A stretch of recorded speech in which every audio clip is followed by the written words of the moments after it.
बस्तरिया tribal music की दुनिया में आपका स्वागत है।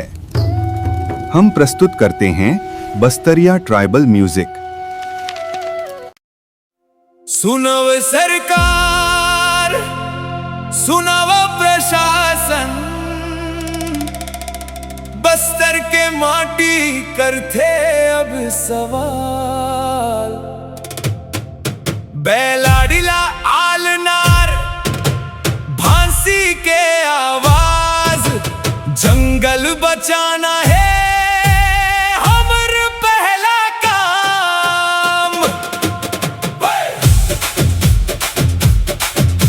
बेलाडिला पहाड़ी रोवत है आज, खनन के छोटले भर गए घाव। लाल पानी बहत है खेत खराब, किसान के सपना होवत बर्बाद। जंगल काटव पहाड़ फोड़व, कागज में लिखे विकास के बात।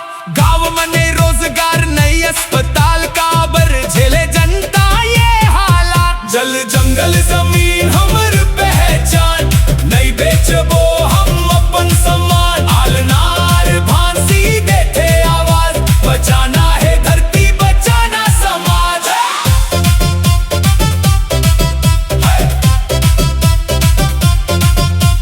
महुआ तेंदू साल के छाव, यही च हमरे जीवन के गांव।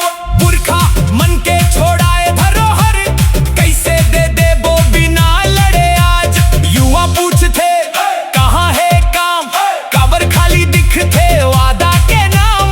खनिज निकले करोड़ों के धन, फेर गांव में काबर अंधियार बने।